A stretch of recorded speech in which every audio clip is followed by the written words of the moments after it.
This presentation is about color, and we think of color as being a sort of inherent property of light, but actually it's not. Light doesn't have color. It's not inherent to it. What is inherent to light is frequency. Light has frequency. So what is color then? Well, color is an experience that we have. It's your brain that adds color to those frequencies. How? How does the brain add color to frequency? Well, it's kind of a difficult process. In order to do this, it has to guess. Let's look at how it happens. Imagine this is sunlight coming through a window. It has all the frequencies of light.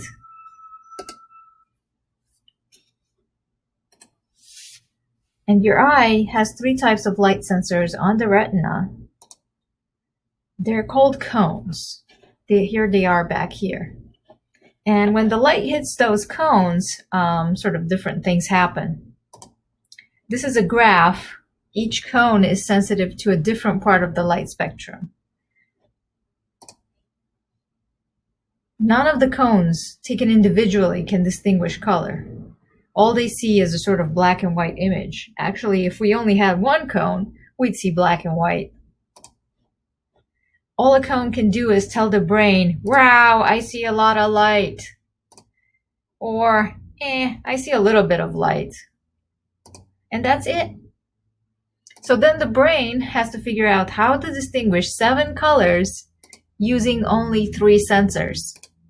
Not easy. Let's go back to our graph for a second. Say we shine a red flashlight. It has a very limited amount of the light spectrum. And this cone, the one that's most sensitive to red, well, it's gonna get really excited and start shouting, I see a lot of light.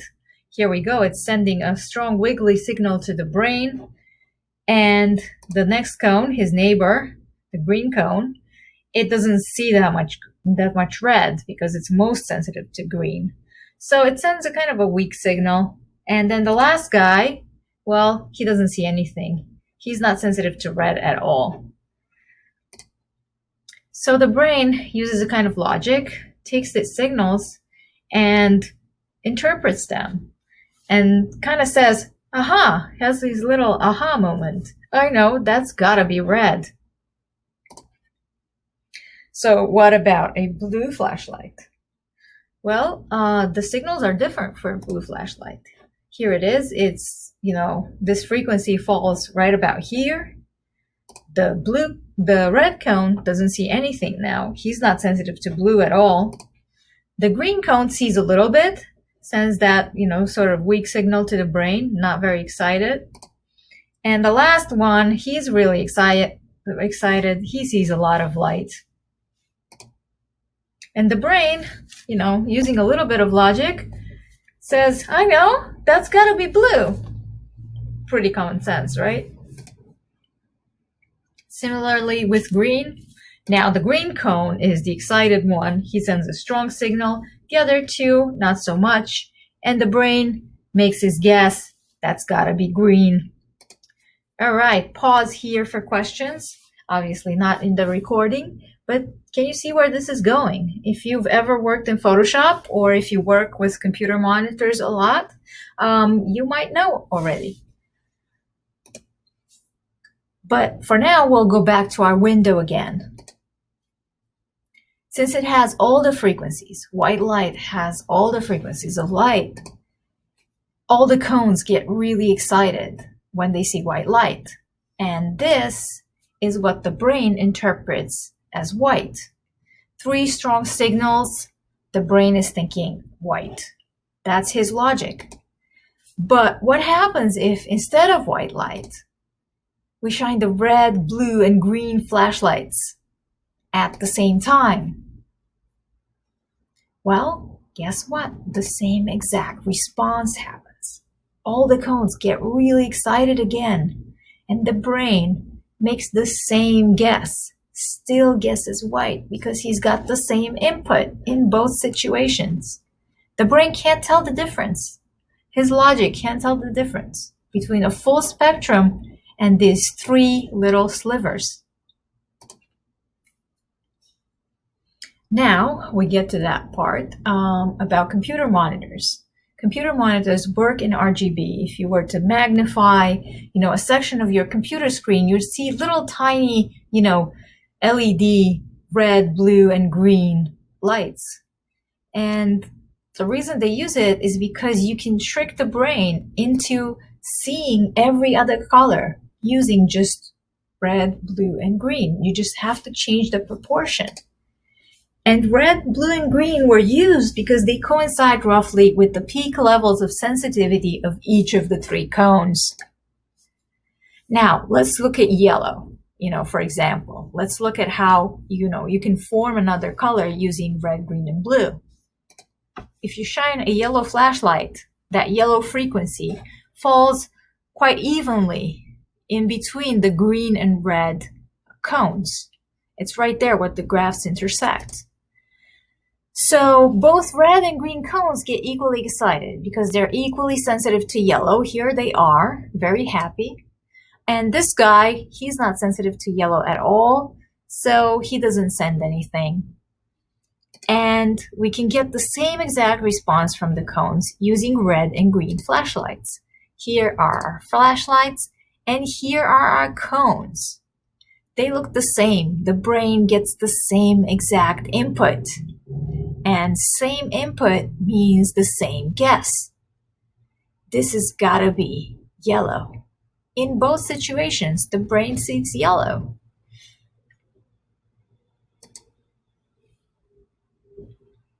And this is where it gets interesting.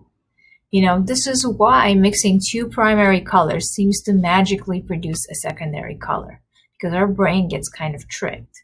Now, what I've just explained, which is used in televisions, computer monitors, and your cell phone screen, is called additive color. And the reason it's called additive color is because you're working in a dark space and you're looking at a screen that's emitting light, is shining light, or you're working with the flashlights, you're shining light into a dark place. So this is different from pigments on paint or an artist palette, because pigments reflect light. You need a good light source to see a painting. You don't need a good light source to see your screen. Actually, the dimmer the room is, the better. So this is additive light. And the primary colors for additive light are very different. They're RGB. And the secondary colors for additive light, when you mix red and blue, you get magenta. When you mix blue and green, you get cyan. And when you mix green and red, you get yellow. And it seems so random. I always thought that was so random when I learned about additive light. And now you can see the reason why it's so random. It's because it's just a trick. It's, your brain not really knowing what's going on. So that's really the reason why there's three primary colors, is because you have three sensors. And really, three sensors is, three colors is all you need for three sensors. You just by varying the proportion between these three colors, you can generate inside our brain, you can generate the entire spectrum. You can simulate the entire spectrum, if you will. So there are actually people with only two of the three types of cones. And what happens, guess, what happens if there's only two of the three cones? It's a genetic condition. Different people have a different cone missing. Some people have, or if it's not missing, it's sort of like low. It kind of functions partially. So it's not very strong. It doesn't send very strong signals. So guess what happens for people who only have two of the three cones? Well, what happens is they only see two primary colors. And we call those people colorblind. And here on the bottom, this is something that a colorblind person might see instead of our regular rainbow spectrum, just two colors. Now, there's also people with 4 cones, which I find absolutely fascinating. I have no idea what those people see because I only got 3 of them. Only they could tell you. I do know that, scientists have sort of determined that they could distinguish more separate shades of red, yellow, green, blue, orange than you can. So 2 colors that would look the same for you and me would look very different to a person who has 4 cones. That being said, let's move on. So we have here the 3 primary colors for additive color for your computer monitor. So then why do we use red, yellow, and blue when we mix paint? And I'm going to save this one for our next lesson. But for artists and, in, I don't know, kindergarten or first grade, they tell you that if you mix red, blue, and yellow, you can make every other color. So why are there 2 systems? And why are printers CMYK? K being the black, just to give it a little extra kick. But really, the primary colors for printers are cyan, magenta, and yellow. And the secondary colors are these. The secondary colors, they're these. The secondary colors are RGB. So why does that all happen? It was kind of too much to fit it all in one lesson. So we're going to explain this system. We're going to explain subtractive color, and we're going to explain the CMYK system in our next lesson, which is scheduled at RPAC this week. These are the topics that we're going to cover. Like many artists, I was educated in the red, yellow, and blue and the color wheel and everything. And when I went to start painting and I tried to use that, I was lost. My colors were all muddy. And in the next lesson, I'm going to explain why that happens and how to avoid it. I'm going to go into the shortcomings of the color wheel. And hopefully this next lesson will be very useful for people who are now learning to paint and, help you guys to see color a little bit differently and see working with paint a little bit differently. The next lesson is Friday, September 25th, 2020. Link to register online. You should find it in the description as well. rpacartcenter.com/product Beyond the Color Wheel, Lesson 2.